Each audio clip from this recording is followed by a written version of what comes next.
Assalamualaikum warahmatullahi wabarakatuh dan salam sejahtera. Selamat kembali ke saluran YouTube saya dan kepada yang pertama kali menonton, selamat datang. Seperti yang dapat disaksikan di dalam montaj pengenalan tadi, ini adalah review pandang pertama DJI Mavic Air 2. Mavic Air 2 adalah drone consumer ke-20 keluaran DJI dan yang ke-6 untuk siri Mavic. Sebagai sebuah syarikat yang menguasai 70% pasaran drone consumer dunia, keluaran terkini mereka ini pada saya adalah tidak mengecewakan. Ini adalah drone kedua yang saya miliki selepas DJI Mavic Mini dan saya tidak pernah menerbangkan siri-siri Mavic lain sebelumnya. Jadi saya tidak boleh memberikan pembandingan yang adil terhadap model-model tersebut. Namun perbezaan ketara dapat dirasakan dari segi pengalaman keseluruhan menerbangkan Mavic Air 2 ini jika dibandingkan dengan Mavic Mini. Bersesuaian dengan harganya yang menjangkau 2 kali ganda harga Mavic Mini. Jika anda membeli set Flymore Combo, selain dari perkakas asas seperti alat kawalan jauh, ia didatangkan dengan 2 bateri tambahan yang mampu memberikan jumlah masa penerbangan antara 1 sehingga 1 jam setengah. Ia juga disertakan dengan sejumlah 6 pasang berbaling yang pada saya cukup untuk bekalan sepanjang hayat drone ini jika anda adalah seorang juruterbang yang cermat. Selain itu, aksesori lain yang disertakan adalah kabel dan blok kuasa, hub pengecas bateri, 3 jenis kabel penyambung peranti pintar ke alat kawalan jauh, kabel pindahan data USB-C ke USB-A, penyesuai bateri ke bank kuasa, kayu kawalan tambahan dan akhir sekali set ND filter 3 kekuatan iaitu ND16, ND64 dan ND256. Sebelum drone dapat diterbangkan, bateri haruslah dicas kerana ia didatangkan di dalam keadaan hibernasi. Adalah disarankan agar bateri dicas satu persatu kerana terdapat laporan yang mengecas ke semua bateri menggunakan hub pengecas buat kali pertama berpotensi untuk merosakkan bateri. Cara memasang berbaling pula sangat mudah, tapi perlu dilakukan dengan tepat kerana pemasangan yang salah akan menyebabkan drone tidak boleh terbang. Terdapat 2 jenis berbaling, 2 dengan bulatan putih di sekeliling lubang sambungan dan 2 tanpa bulatan putih. Berbaling dengan bulatan putih adalah untuk dipasangkan di motor lengan bertanda A, manakala berbaling tanpa bulatan putih untuk disambungkan di motor lengan B. Untuk memastikan berbaling dipasang ke motor yang betul, pastikan terdapat tanda putih yang berpadanan antara berbaling dan motor untuk lengan bertanda A dan sebaliknya. Masukkan kaki berbaling ke alur yang sepadan di permukaan motor dan kunci berbaling mengikut arah yang tertera di permukaan berbaling. Pastikan berbaling terpasang dengan sempurna. Langkah terakhir sebelum drone dapat diterbangkan adalah dengan mengemaskini firmware drone dan aplikasi DJI Fly terbaru. Proses ini akan memakan sedikit masa, jadi pastikan anda selesaikan sebelum ke lokasi penerbangan.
OcuSync 2.0 benar-benar memberikan saya keterujaan ketika menerbangkan drone ini. Sebagai seorang yang datang dari sistem kawalan Wi-Fi Mavic Mini, perbezaannya dengan OcuSync 2.0 adalah amat ketara. Isyaratnya kekal stabil walaupun jarak penerbangan melangkau 3 km. Selepas jarak tersebut, walaupun isyarat terputus-putus, sekali-sekala ia cepat mencapai sambungan semula dan ia memberikan saya lebih keyakinan untuk terbang jauh. Kepada anda yang biasa menerbangkan drone dengan sistem kawalan Wi-Fi, anda pasti pernah mengalami keadaan di mana anda kehilangan isyarat untuk beberapa minit sehingga anda merasakan yang drone anda tidak akan kembali. Namun keadaan ini tidak berlaku ketika menerbangkan Mavic Air 2. Saya menggunakan Mavic Air 2 dengan penarafan CE, jadi jarak maksimum yang mampu dicapai menurut spesifikasi DJI adalah 6 km berbanding 10 km untuk Mavic Air 2 penarafan FCC. Mavic Air 2 didatangkan dengan dua model utama, satu dengan ADS-B untuk pasaran Amerika Utara dan satu lagi tanpa ADS-B untuk pasaran dunia yang lain.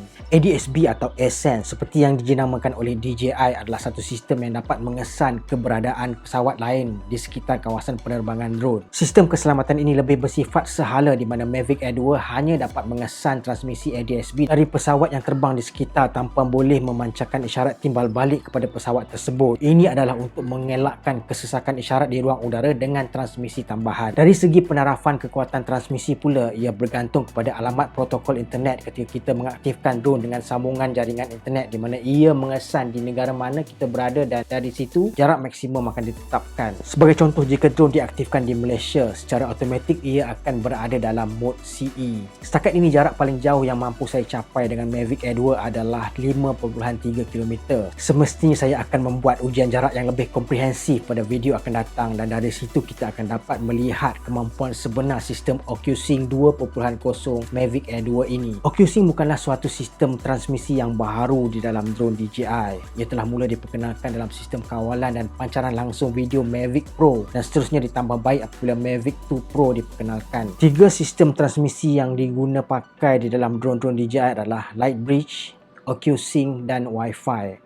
Antara ketiga-tiga sistem ini, kita mungkin sudah sedia maklum, sistem Wi-Fi adalah yang paling lemah dari segi kekuatan transmisi kawalan dan pancaran langsung video. Lightbridge adalah sistem yang mula diperkenalkan secara binaan dalam buat kali pertama untuk Phantom 3 Advanced dan Professional. Ia adalah sistem di mana komunikasi kawalan drone, pancaran langsung video berdefinisi tinggi dan paparan skrin digabungkan menjadi satu. Secara teknikalnya, OcuSync adalah sistem Lightbridge yang telah ditambah baik. Untuk jangka masa panjang, sistem OcuSync adalah lebih fleksibel kerana binaannya lebih bersifat perisian berbanding perkakasan di dalam Lightbridge. Kualiti rakaman video dan gambar pegun untuk Mavic Air 2 ini secara keseluruhannya agak memuaskan seiring dengan sensor CMOS setengah inci IMX586 keluaran Sony yang digunakan. Kebisingan digital yang ketara untuk rakaman di dalam situasi pencahayaan kurang optimum adalah dijangka untuk kamera drone ini kerana saiz sensor kecil yang digunakan. Jadi untuk mendapatkan hasil yang kemas ketika merakam suasana matahari terbit dan tenggelam adalah sedikit mencabar. Untuk situasi pencahayaan mencabar, saya mendapati penggunaan fungsi HDR untuk rakaman video mampu menghasilkan rakaman dengan julat dinamik yang mempersonakan. Ini adalah hasil kelebihan sensor quad Bayer yang dimiliki oleh Mavic Air 2 ini. Mavic Air 2 tidak didatangkan dengan profil D-Log untuk rakaman warna mendata, namun anda mempunyai pilihan D-Cinelight khusus untuk mereka yang memilih untuk mendapatkan rakaman video dengan julat dinamik yang luas bagi memberi ruang yang lebih untuk menentukan hasil akhir semasa syutingan pasca produksi. Kadar bitrate yang tinggi pada 120 megabit per saat atau 3 kali ganda yang ada pada Mavic Mini ini juga membolehkan lebih banyak data rakaman tersimpan, terutamanya informasi tona warna dan perincian image. Ini penting untuk memastikan kualiti hasil akhir yang tinggi selepas suntingan. Kawalan menu lain seperti kelajuan pengatup, nilai ISO dan keseimbangan warna putih adalah sama seperti Mavic Mini selepas kemaskini firmware terbaru. Persoalan yang sering bermain di dalam fikiran saya berkenaan Mavic Air 2 ini adalah, adakah dakwaan yang ia mampu menghasilkan gambar pegun dengan resolusi 48 megapiksel adalah benar atau sekadar gimmick pemasaran dari DJI? Jawapannya terletak pada pemahaman kita tentang sensor quad Bayer itu sendiri. Sensor CMOS tidak dapat mengesan piksel berwarna, jadi ia memerlukan penampis warna. Untuk itu, penampis warna corak susunan Bayer adalah lapisan yang sering kali digunakan. Berbanding dengan sensor kamera dengan penampis susunan Bayer tradisional, sensor dengan corak penapis sensor quad Bayer mempunyai susunan penapis warna hijau, merah dan biru yang yang terletak dalam satu kumpulan 4 reseptor cahaya yang mana setiap satu boleh memproses pendedahan cahaya yang berbeza. Ini membuatkan piksel efektif untuk sensor quad Bayer menjadi 48 megapiksel walaupun saiz fizikalnya tidak jauh beza dengan sensor 12 megapiksel tradisional. Dari sudut kualiti imej pegun, pilihan rakaman 48 megapiksel untuk Mavic Air 2 sememangnya mampu menghasilkan imej yang lebih tajam dan warna yang lebih tepat berbanding pilihan 12 megapiksel. Walau bagaimanapun, untuk situasi pencahayaan yang rendah, kebisingan digital untuk rakaman 48 megapiksel adalah lebih jelas berbanding 12 megapiksel. Masa penerbangan Mavic Air 2 pada saya adalah memuaskan. Sepanjang 2 minggu saya menguji drone ini, secara purata saya boleh terbang sehingga 21 minit dengan bateri masih berbaki sebanyak 20%. Saya seboleh-bolehnya cuba mengelak untuk terbang sehingga bateri kurang daripada 10%